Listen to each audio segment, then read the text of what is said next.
1514 Çaldıran Savaşı sona ermişti. Osmanlı Devleti, Safevi Devleti karşısında askeri bir zafer kazanmıştı. Ancak savaş meydanında biten mücadele, Anadolu'da yeni başlıyordu. Çaldıran'ın ardından Osmanlı yönetimi, Safevi Devleti ile bağlantılı olduğundan şüphelendiği Kızılbaş topluluklarına karşı çok daha sert tedbirler almaya başladı. Anadolu'nun birçok bölgesinde insanlar sorgulandı. Haklarında ihbar bulunanlar yakalandı. Bazıları sürgüne gönderildi. Bazıları ise idam edildi.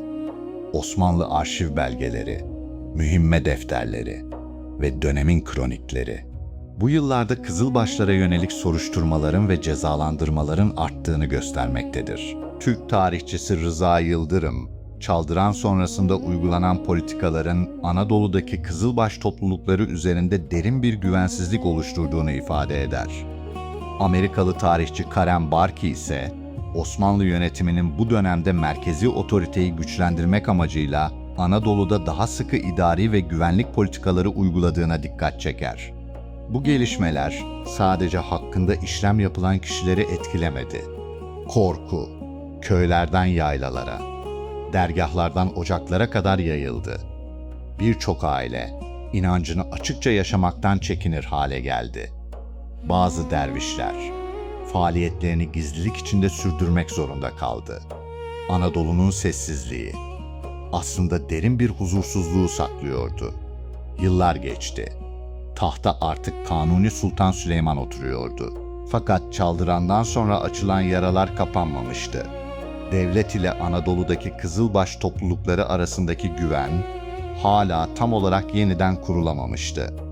İşte 1527 yılında yaşanacak büyük hareket böyle bir ortamın içinde doğdu ve bu hareketin merkezinde Hacı Bektaş Veli dergahının saygı duyulan isimlerinden biri vardı. Kalender Çelebi. Kaynaklar, onun yalnızca bir dini önder olmadığını, aynı zamanda geniş bir çevre tarafından sözü dinlenen bir yol büyüğü olarak kabul edildiğini gösterir. Bektaşi geleneğinde, Kalender Çelebi'nin Hacı Bektaş Veli'nin soyundan geldiğine dair rivayetler bulunmaktadır. Ancak modern tarih araştırmaları, bu rivayetleri kesin tarihi bilgi olarak değil, gelenek içinde oluşmuş manevi bir bağın ifadesi olarak değerlendirir. Kesin olarak bilinen ise şudur: 16. yüzyılın ilk çeyreğinde Kalender Çelebi'nin adı Anadolu'nun birçok bölgesinde saygıyla anılıyordu.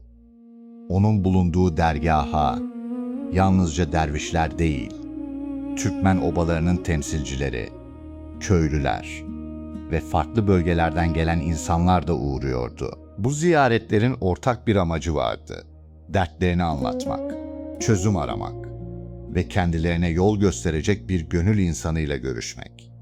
O yıllarda Anadolu'nun birçok yerinde toprak anlaşmazlıkları, vergi yükü ve yerel yöneticilerle yaşanan sorunlar halkın gündelik hayatını zorlaştırıyordu. Kalender Çelebi kendisine gelen herkesi dinliyor, insanları sükunete davet ediyor ve Hacı Bektaş Veli'nin öğretilerinde önemli bir yer tutan birlik ve adalet anlayışını anlatıyordu. Fakat Anadolu'daki gerginlik her geçen gün biraz daha artıyordu. Artık insanlar sadece teselli aramıyordu. Yaşadıkları sıkıntılara somut bir çözüm bekliyorlardı. Tam da bugünlerde Kalender Çelebi'nin çevresinde her zamankinden daha kalabalık topluluklar toplanmaya başladı. İlk başta bunun geçici bir hareket olduğu düşünüldü. Ancak haftalar ilerledikçe bu buluşmalar Anadolu'nun farklı bölgelerinde konuşulmaya başladı. Bir obadan diğerine, bir köyden başka bir köye aynı isim yayılıyordu: Kalender Çelebi.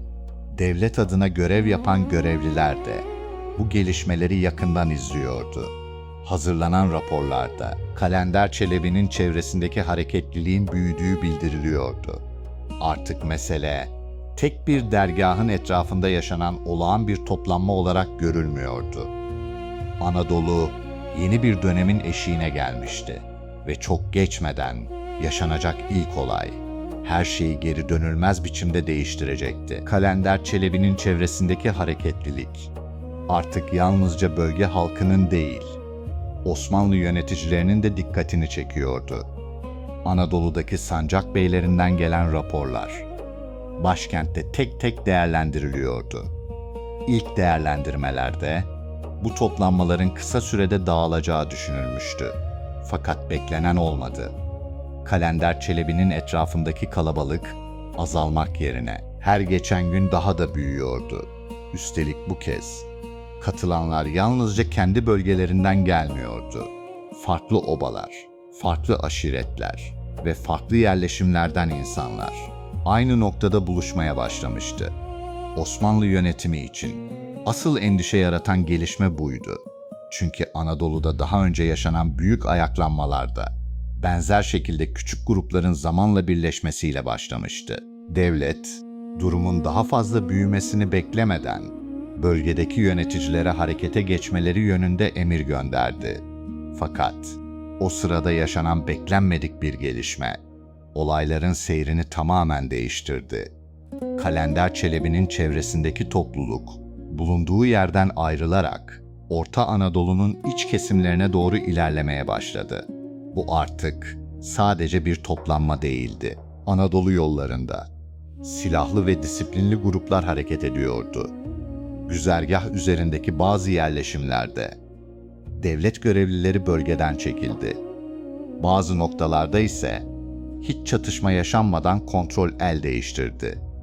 Bu haberler İstanbul'a ulaştığında meselenin boyutu artık tamamen anlaşılmıştı.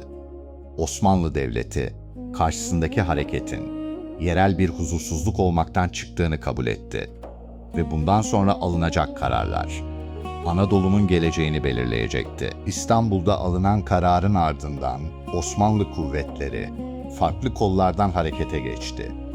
Amaç, Kalender Çelebi'nin ilerleyişini durdurmak ve ona katılan grupların birleşmesini engellemekti. Buna karşılık Kalender Çelebi'nin yanında bulunan topluluklar, bulundukları bölgelerde savunma hazırlıklarına başladı. Artık iki tarafta silahlı bir karşılaşmanın kaçınılmaz olduğunu biliyordu. İlk ciddi çatışmalar, Bozok ve çevresindeki geçiş yollarında yaşandı. Dar vadiler, engebeli araziler ve Bozkır'ın doğal yapısı, Kalender Çelebi'nin yanında bulunan savaşçılar tarafından ustalıkla kullanıldı. Osmanlı birlikleri, beklediklerinden daha güçlü bir direnişle karşılaştı. Dönemin kroniklerinde ilk çarpışmaların devlet kuvvetlerini şaşırttığına dair kayıtlar yer alır.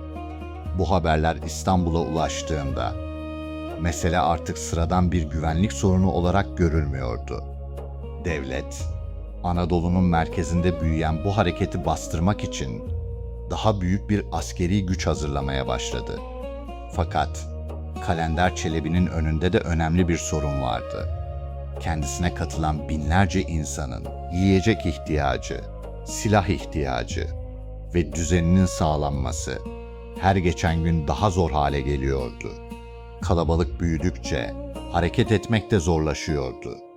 Uzayan bekleyiş, her iki taraf için de zamanın farklı işlemesine neden oldu.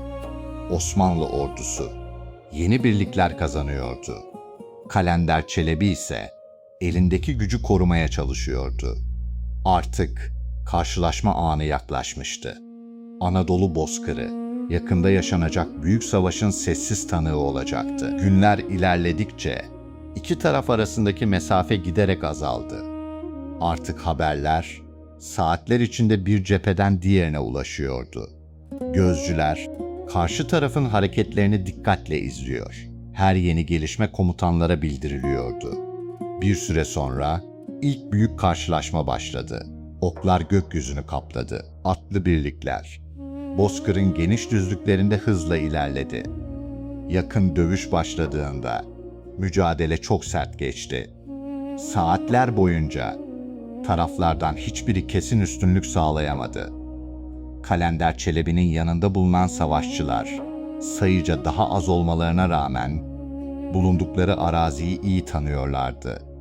Bu avantaj ilk çatışmalarda Osmanlı birliklerinin ilerlemesini yavaşlattı. Fakat savaş uzadıkça dengenin değişmeye başladığı hissediliyordu. Osmanlı ordusu daha düzenli hareket ediyor. Kayıplarına rağmen saflarını koruyabiliyordu. Kalender Çelebi'nin kuvvetleri ise her çatışmadan sonra eksilen savaşçıların yerini doldurmakta zorlanıyordu. Çatışmalar yalnızca meydanlarda yaşanmıyordu.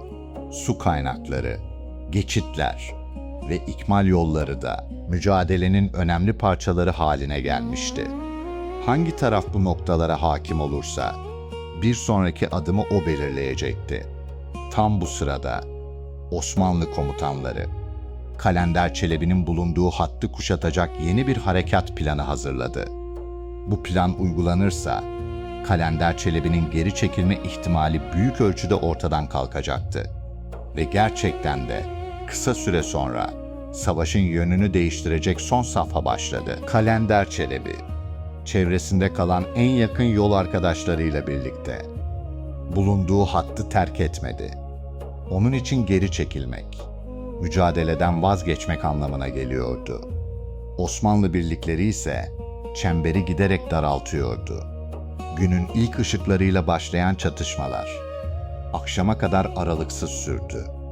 Kılıç sesleri, at kişnemeleri ve yükselen savaş naraları Anadolu bozkırında yankılanıyordu. Kalender Çelebi'nin yanında bulunan savaşçılar sayıca azalmalarına rağmen direnişlerini sürdürdüler. Fakat saatler ilerledikçe dengenin değiştiği açıkça görülüyordu. Osmanlı birlikleri her cepheden baskıyı artırıyordu. Savunma hattı parça parça çözülmeye başladı. Kalender Çelebi en ön saflarda savaşmaya devam etti. Bektaşi geleneğinde anlatılan rivayetlerde onun son ana kadar geri adım atmadığı aktarılır. Osmanlı kronikleri ise hareketin son çatışmalar sonunda tamamen dağıldığını yazar. Kesin olarak bilinense 1527 yılında Kalender Çelebi'nin hayatını kaybettiğidir. Onun ölümü silahlı direnişin de sonu oldu. Savaş meydanı sessizliğe büründüğünde geride yalnızca kaybedilen canlar kalmamıştı. Anadolu bir kez daha ağır bir sınavdan geçmişti. Ayaklanmanın bastırılmasının ardından Osmanlı yönetimi bölgede güvenlik tedbirlerini artırdı. Kalender Çelebi'ye katıldığı belirlenen birçok kişi hakkında soruşturmalar açıldı. Bazıları cezalandırıldı. Bazıları ise yaşadıkları bölgeleri terk etmek zorunda kaldı. Fakat bir insanın ölümü onun hatırasını da ortadan kaldırmaz. Kalender Çelebi'nin adı Alevi Bektaşi geleneğinde asırlar boyunca anlatılmaya devam etti. Kimileri onu bir isyanın önderi olarak hatırladı. Kimileri ise yaşadığı dönemin ağır şartları içinde halkının sesi olmaya çalışan bir yol büyüğü olarak gördü. Aradan yüzyıllar geçmiş olsa da 1527 yılında yaşananlar bugün hala tarihçiler tarafından farklı yönleriyle tartışılmaktadır. Çünkü Kalender Çelebi ayaklanması yalnızca bir savaşın hikayesi değildir. Aynı zamanda 16. yüzyıl Anadolu'sunda devlet, toplum ve inanç dünyası arasındaki karmaşık ilişkinin en önemli dönüm noktalarından biridir. Savaş sona ermişti. Fakat Anadolu'da yaşanan acılar savaş meydanında bitmedi. Kalender Çelebi ayaklanmasının bastırılmasının ardından Osmanlı yönetimi Anadolu'daki Kızılbaş topluluklarına yönelik denetimini daha da artırdı. Devlet, yeni bir ayaklanmanın yaşanmasını önlemek amacıyla birçok bölgede güvenlik tedbirlerini sıkılaştırdı. Hakkında şüphe bulunan kişiler takip edildi. Bazıları tutuklandı, bazıları sürgüne gönderildi, bazıları ise idam edildi. Kızılbaş inancına mensup birçok aile yaşadıkları köyleri terk ederek daha ulaşılması güç dağlık bölgelere çekildi. Ocaklar ve dergahlar faaliyetlerini eskisine göre çok daha dikkatli yürütmeye başladı. Bu dönem Alevi Bektaşi topluluklarının hafızasında derin izler bıraktı. İnanç yüzyıllar boyunca daha çok sözlü gelenekle aktarıldı. Cemler bazı bölgelerde daha kapalı bir şekilde yürütüldü. Dedeler, talipleriyle bağlarını koruyabilmek için büyük bir dikkat içinde hareket etmek zorunda kaldılar. Tarihçi Rıza Yıldırım, 16. yüzyılda Osmanlı ile Kızılbaş toplulukları arasında oluşan güvensizliğin sonraki yüzyıllarda da etkisini sürdürdüğünü belirtir. Araştırmacı David Shankland ise Anadolu Aleviliğinin yüzyıllar boyunca güçlü bir sözlü kültür oluşturmasının nedenlerinden birinin yaşanan bu tarihi tecrübeler olduğunu ifade eder. Buna rağmen Alevi Bektaşi yolu kaybolmadı. Ocaklar yaşamaya devam etti. Dedeler, pirler ve dervişler inancı kuşaktan kuşağa aktardı. Bugün Anadolu'nun birçok yerinde sürdürülen cem erkanı, yüzyıllardır devam eden bu büyük kültürel mirasın yaşayan bir parçasıdır. Kalender Çelebi'nin adı da aradan geçen 500 yıla rağmen hem tarih kitaplarında hem de Alevi Bektaşi geleneğinin hafızasında yaşamaya devam etmektedir. Onun hikayesi sadece bir ayaklanmanın değil, 16. yüzyıl Anadolu'sunda yaşanan büyük toplumsal dönüşümlerin de hikayesidir.